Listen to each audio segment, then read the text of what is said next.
Hello everyone. And Python for system administration के course में आप सभी का स्वागत है। आज के वीडियो में हम डिस्कस करेंगे कंडीशनल्स को हम कैसे यूज़ कर सकते हैं। अगर आपने लास्ट वीडियो नहीं चेकआउट किया है तो प्लीज़ उसको ज़रूर देख लें, क्योंकि हम उसी में डिस्कस किए हुए कॉन्सेप्ट्स को बेसिकली कंडीशनल्स की फॉर्म में यूज़ करेंगे।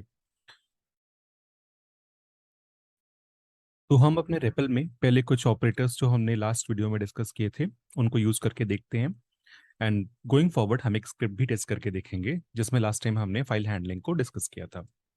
तो एक जनरल इफ एल्स देख लेते हैं। तो एक जनरल इफ एल्स का स्टेटमेंट होता है just a if and a followed by some expression and then a else and followed by some expression. तो यहाँ पे हम एक नंबर को वैल्यू असाइन कर देते हैं। एंड इफ यू रिमेंबर हमने मॉडुलो ऑपरेटर यूज करके देखा था। एंड मैंने इफ कंडीशन को यूज किया है, उसके संग एक एक्सप्रेशन को पार्स किया है। That means this number is when is divided by 2 what remainder it will provide. तो अगर इसका रिमाइंडर 0 मिलता है उस केस में मेरे सामने क्या स्टेटमेंट्स आएंगे। तो मैं सिंपल प्रिंट कर देता हूँ कि ये एक इवन नंबर है। इवन प्रिंटिंग की जगह आप कुछ और स्टेप्स भी फॉलो कर सकते हैं, but you need to ensure कि आपको इंडेंटेशन प्रॉपर रखना है। अगर आप इसको इफ के साथ में पार्स कराएंगे तो उस केस में आपको इंडेंटेशन का एरर आ जाएगा। इसको हम करके देख लेते हैं। तो बेसिकली बता रहे हैं कि इफ स्टेटमेंट को एक इंडेंटेशन चाहिए होता है। तो अगेन हम अपने ब्लॉक को दोबारा इंडेंट कर लेते हैं। यूजुअली आप फोर स्पेस से इंडेंट कर सकते हैं, इवन आप टैब भी यूज कर सकते हैं, but you have to be careful कि आपको आपकी सारी वैल्यूज सेम इंडेंटेशन पे होना चाहिए। नाउ अगर ये कंडीशन मेरी मैच नहीं करती है, पॉइंट है कि मैं एल्स पे आता हूँ, रिमाइंडर मेरे को 0 नहीं मिल रहा है, तो उस केस में मेरा लूप क्या करे। तो उस केस में मेरा लूप एक वैल्यू को प्रिंट कर देगा। सॉरी, नॉट लूप, मैं कंडीशनल एक वैल्यू को प्रिंट कर देगा कि ये एक ऑड वैल्यू है। एंड हम एंटर देके इसको क्लोज कर देते हैं। सो बेसिकली इसका एल स्टेटमेंट यहाँ पे फॉरवर्ड हुआ एंड इसने आपको आउटपुट दिया कि जो भी रिमाइंडर आ रहा है वो 2 नहीं आएगा इस नंबर का। So this is the odd number and accordingly उसने उस ब्लॉक को चलाया। यहाँ पे आप जनरल प्रिंट भी पास करा सकते हैं, इवन आप और स्टेप्स भी डिफाइन कर सकते हैं। हम देखेंगे कैसे कर सकते हैं उन चीज़ों को। नाउ ये तो एक इफ और एल्स है। मे बी आपका जो कंडीशन है वो केवल एक वैल्यू तक बाउंडेड ना हो एंड आपको और भी उसमें कंडीशंस लगानी पड़े, तो हम उसको देखते हैं। यहाँ सिंपल मैं एक इंटीजर वैल्यू को एक वेरिएबल को असाइन करा रहा हूँ थ्रू इनपुट मेथड। तो मैं एक नंबर इंटर कर देता हूँ। मे बी मैं नंबर को आउट ऑफ रेंज रखता हूँ, मैं नंबर को 10 डाल देता हूँ। तो इस टाइम मेरे वेरिएबल को एक नंबर असाइंड है जिसका आंसर है 10।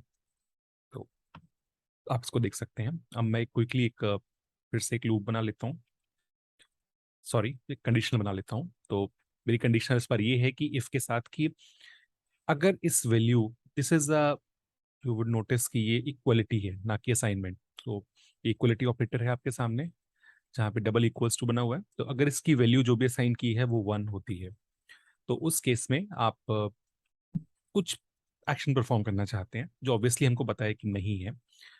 अब पॉइंट है कि मैं डायरेक्टली यहाँ पे एल्स नहीं लगाना चाह रहा हूँ, मैं कुछ और कंडीशन भी यूज करना चाहता हूँ समय। तो इधर आप इफ के अंदर इफ को नेस्ट कर सकते हैं, नहीं तो अगर मैं सेव लेवल पे रख रहा हूँ तो मैं अगेन एक एलिफ लिखूंगा। दैट इज एल्स इफ या फिर एलिफ। तो इसका मतलब होता है कि इस इफ के अलावा कोई और एल्स में अगर इफ चल रहा हो तो अब मैं ये चेक करता हूँ कि क्या मेरी वैल्यू बाई चांस 2 तो नहीं है। एंड उसके अकॉर्डिंगली मैं कुछ और एक्सप्रेशंस को इम्प्लीमेंट करा सकता हूँ या एग्जीक्यूट करा सकता हूँ। एंड नाउ आप मल्टीपल एलिफ दे सकते हैं, मे बी समथिंग लाइक कि मेरा नंबर 3 है एंड उसके संख्या प्रिंट करना चाहते हैं। एंड अकॉर्डिंगली आप यहाँ पे एल्स पास करा सकते हैं। आपको कोलन्स का एंड इंडेंटेशन का खास ध्यान रखना पड़ेगा, अदरवाइज आपको सिंटेक्स एरर आ सकते हैं। तो यहाँ पे एल्स के संग हम अपने कंडीशन को एंड करते हैं। नाउ हमें पता है कि वैल्यू 10 है और हमें जो वैल्यू ना 1 है ना 2 है, तो ऑब्वियसली इन दोनों स्टेजेस को वो पास करके मेरे एल्स को एग्जीक्यूट करेगा। एंड अकॉर्डिंगली मेरा एक एल्स का स्टेटमेंट उसने पास करा दिया। तो इस तरह से आप एक एलिफ भी डाल सकते हैं अपने लूप के अंदर। अभी तक तो हम कुछ वैल्यूज को पास करा रहे हैं। मैं यहाँ पे एक छोटा सा फॉर लूप दिखाता हूँ एंड एक नया कॉन्सेप्ट भी संग में जो अभी तक हमने डिस्कस नहीं किया है। तो मैं यहाँ पे एक इस बार में कुछ वैल्यू ना देके एक रेंज डिफाइन कर रहा हूँ। तो इसका कॉन्सेप्ट होता है आपकी फर्स्ट वैल्यू से लास्ट वैल्यू -1 तक वो आपके लिए वैल्यूज को रीड करेगा या पॉपुलेट करेगा इन अ फॉर लूप। तो फॉर लूप में आई की वैल्यू मेरी चेंजेस होती रहेंगी 1 2 से टिल 10 तक। तो मैं एक फॉर लूप लिखता हूँ और फॉर लूप के अंदर मैं इस बार एक स्टेटमेंट को लगाता हूँ। नाउ इस बार जरूरी नहीं है हम लास्ट टाइम की तरह वैल्यूज भी पास करा सकते हैं, इवन हम बुलियंस भी पास करा सकते हैं। तो मैं यहाँ पे एक ट्रू बुलियन पास कराता हूँ एंड उसके संग में हम जो भी एग्जीक्यूशन पास कराना चाहते हैं उसको पास कर देते हैं। अगेन इंडेंटेशन मेरे को ध्यान रखना है, तो मैं यहाँ पे एल्स दे सकता हूँ एंड एल्स के संग में कुछ और प्रिंट करा सकता हूँ, मे बी प्रिंट एंड। तो नोटिस करने वाली चीज ये है कि मेरा कंडीशनल तभी चलता है जब ट्रू मिलता है उसको। फॉल्स के केस में कोई भी आंसर नहीं आता, इसको हम आगे करके देखेंगे। तो ट्रू के केस में उसको हर एक वैल्यू को जो भी रेंज से मिल रही है उसको उसको प्रिंट करना चाहिए एंड अगर आप आउटपुट देखेंगे तो उसने हर वैल्यू को प्रिंट किया लूप में चल चल के। एक बार इफ चला उसने वैल्यू को 1 लेके प्रिंट कर दिया, एल्स नहीं आया क्योंकि कंडीशन ट्रू थी हमेशा। दोबारा आई के पास वैल्यू 2 आ गई, फिर उसने चेक किया, ट्रू वाले स्टैंजा पे गया एंड उसने उसको पास करा दिया। नाउ इट्स नॉट नेसेसरी कि आप इसी फॉर्म में इसको करें। मे बी मैं कई बार नहीं चाहूंगा, मैंने यहाँ पे for example again same example को देखता हूँ और मैं यहाँ पे ट्रू की जगह पे फॉल्स कर देता हूँ। तो ये कंडीशन मेरी अब कभी भी नहीं चलेगी, बट मैं ये भी नहीं चाहता कि मेरा एल्स कुछ भी परफॉर्म करे, जस्ट एक सिंटैटिकल एरर्स को वो मेरे को ना दे। इसलिए मैं यहाँ पे एक पास स्टेटमेंट भी पास करा सकता हूँ। तो अब क्या होगा, फॉल्स तो नहीं चलेगा बट वो एल्स के पास जाएगा, बट वो एल्स के साथ भी कुछ नहीं चलाएगा, तो मेरा लूप सिंपल एग्जिट हो जाएगा। तो इस तरह से मैं एल्स की स्टेज में या मैं किसी भी स्टेज में पास को डिफाइन कर सकता हूँ जो कि उस पर्टिकुलर कंडीशन को पास कर देगा बिना कोई चेंजेस करे। तो आपको इवन अपने कंडीशनल्स में पास भी देखने को मिलेगा। अब हम एक्चुअल में जो भी हमने ट्रू और फॉल्स वाला कॉन्सेप्ट किया, हम एक बार फॉल्स टेस्ट करके देखते हैं कि क्या मेरा फॉल्स एक्चुअल में चलता है। मैंने बोल दिया कि अगर एक फॉल्स हो तो आप एक लिटरल वैल्यू को प्रिंट करके देखो। सिंस कंडीशनल कभी भी फॉल्स में नहीं चलता है तो उस केस में उसने मेरे रिजल्ट में कुछ भी एग्जीक्यूट नहीं किया। अब इसी सेम चीज को अगर मैं दोबारा डालता हूँ विद सम कंडीशंस कि अभी तक इसके पास कोई एल्स नहीं था, माय बैड।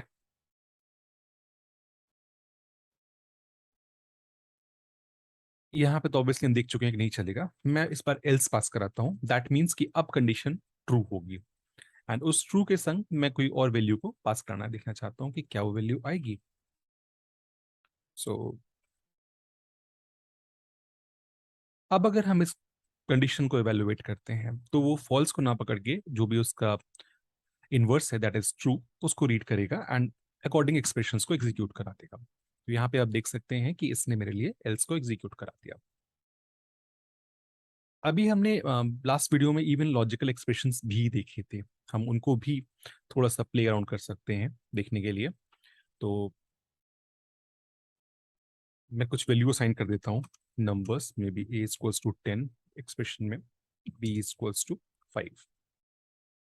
तो मैंने दो वेरिएबल्स में दो वैल्यू असाइन कर दी हैं। अब मैं एक कंडीशन लगाता हूँ एंड मे बी एक और value C equals to 15। Now एक एक्सप्रेशन में यहाँ पे डिफाइन कर रहा हूँ कि और लगा हुआ है तो कोई भी एक स्टेटमेंट सही हुआ तो वो चल जाएगा। क्या मेरा ए बी से बड़ा है, दैट इज ट्रू, बट क्या मेरा सी बी से बड़ा है, वो भी ट्रू है। तो इस केस में दोनों उसको ट्रू मिल रहे हैं, चाहे एक भी मिलता है इवन हम इसको कंडीशन को टेस्ट करने के लिए नेक्स्ट वाले को फॉल्स कर देते हैं एंड तब हम देखते हैं कि क्या हमारे एक्सप्रेशंस को ये एक्चुअल में एग्जीक्यूट कर रहा है। तो यहाँ पे एक और है एंड हमें पता है कि और के साथ अगर एक भी कंडीशन ट्रू है तो result is true and you can see कि मेरा आउटपुट यहाँ पे प्रिंट हो रहा है, इसका मतलब कंडीशनल्स को ट्रू मिला है यहाँ पे। सिमिलर मैनर में मैं एंड को भी टेस्ट कर सकता हूँ इसी चीज के साथ। अब एंड के केस में क्या है कि ये बाय डिफॉल्ट ये वैल्यू एक फॉल्स एक्सप्रेशन है। मैं यहाँ पे सिंपली अगेन एक आंसर देने का ट्राई करता हूँ। मुझे पता है कि एक फॉल्स है, हम आगे बढ़ेंगे एंड यू वुड नोटिस कि फॉल्स के केस में कंडीशनल ने आगे कंडीशन को एग्जीक्यूट नहीं कराया। सेम तरीके से हम इवन रेंजेस को दोबारा डिफाइन करते हैं। मैं यहाँ पे ये बता रहा हूँ कि फॉर सॉरी द नंबर 4 इस रेंज में नहीं है, एंड हम देखें रेंज की लिस्ट तो रेंज को हम आगे डिस्कस भी करेंगे एक अलग वीडियो में, सो डोंट गेट कंफ्यूज। तो 5 से लेकर 9 तक के नंबर्स इस लिस्ट में हैं इसके पास। तो 4 is not in the list, तो this condition is true. Now हम एक्सप्रेशन को देखते हैं कि क्या ये एक्सप्रेशन को पास कराएगा मेरे लिए। यहीं पे मैं एक एलिफ भी लिख देता हूँ इसके लिए, एंड एलिफ में मैं एक अगेन एक ट्रू कंडीशन डाल देता हूँ। My bad.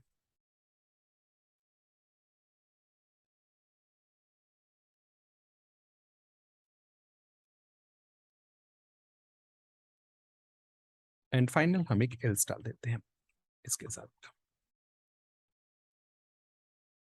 अब इसी कंडीशंस को हम एग्जीक्यूट करके देखते हैं, तो ये मेरी दोनों कंडीशंस करेक्ट हैं। अगर आप देखेंगे ये भी ट्रू है और ये भी ट्रू है, तो उस केस में मेरा कौन सा चलेगा एक्सप्रेशन? तो हमेशा मेरा जो फर्स्ट मैच मिलते ही वो उसको चला देगा और बाकी सबको स्किप कर देगा कंडीशनल।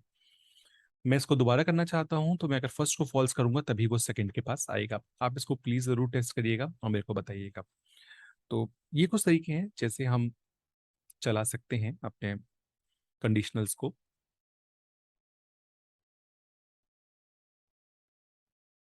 इवन हम एक स्क्रिप्ट भी टेस्ट करके देख लेते हैं just to confirm this concept. तो अगर आपने लास्ट फाइल हैंडलिंग का वीडियो देखा है एंड अगर आपने स्क्रिप्ट को टेस्ट किया है, तो हम उसी स्क्रिप्ट को थोड़ा सा मॉडिफाई किया है हमने, एंड हम उसको देखते हैं एक बार। स्क्रिप्ट को पहले थोड़ा समझ लेते हैं कि ये क्या कहना चाह रही है। स्क्रिप्ट कॉपी करने की जरूरत नहीं है, मैं इसका लिंक नोट सेक्शन में डाल दूंगा, आप टेस्ट कर सकते हैं। तो स्क्रिप्ट इज अगेन सेम। हम अपने ओएस मॉड्यूल को इवन ज़रूरत भी नहीं है क्योंकि हम रिमूवल यहाँ पर फॉर्म नहीं कर रहे हैं। कुछ ब्यूटिफिकेशन, उसके बाद फाइल नेम आपको एक इनपुट वेरिएबल में ये रिक्वेस्ट करता है, फाइल मोड रिक्वेस्ट करता है, एंड फिर हम एक इफ लगा देते हैं ओवर फाइल मोड। तो अगर आप एक रीड देते हैं तो कंटेंट को रीड कर देगा इन द सिमिलर मैनर जो लास्ट स्क्रिप्ट में हम कर रहे थे। अगर आप यहाँ पे एक एलिफ यूज किया है मैंने अगेन, अगर फाइल मोड आप राइट देते हैं तो वो कुछ कंटेंट को राइट करेगा और आपके स्क्रीन पे डिस्प्ले कर देगा। एंड एक और एलिफ है जो कि फाइल मोड को अपेंड के लिए यूज करता है, एंड अगर फाइनली उसको कुछ भी नहीं मिलता तो वो एग्जिट कर देता है। इनमें से कोई भी वैलिड इनपुट नहीं मिलता है। ऑब्वियसली अभी स्क्रिप्ट्स में कुछ एरर्स आ सकते हैं कि कुछ एरर हैंडलिंग अभी हमने नहीं की है, जैसे आपकी फाइल एग्जिस्टेंट है या नहीं है। तो उस केस में वी मे गेट एरर्स, जिसको हम आगे आने वाले वीडियोस में फाइल हैंडलिंग एरर हैंडलिंग भी करेंगे और समझेंगे कि कैसे हम एरर्स को मिटिगेट भी कर सकते हैं। तो क्विकली मैं स्क्रिप्ट से एग्जिट कर लेता हूँ और हम इसको पाइथन के संग चला देते हैं। तो मैं एक एग्जिस्टिंग फाइल को यूज़ करता हूँ, फॉर एग्जांपल मैं एमओटीडी को यूज़ कर रहा हूँ, एंड लेट्स वांट कि मैं रीड करना चाहता हूँ हर लाइन को। तो जो भी कंटेंट एमओटीडी का है उसने इसको रीड कर दिया है। अगेन मैं अपनी एक नई कंडीशन देता हूँ, again that file, just give me a second.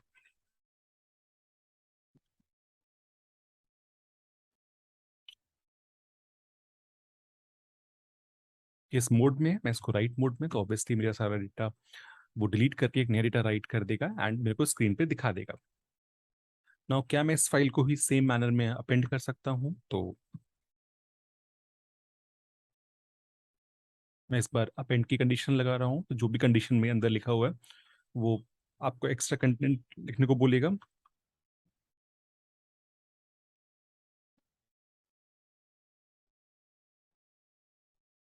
And आपके सामने आउटपुट प्रिंट करा देगा।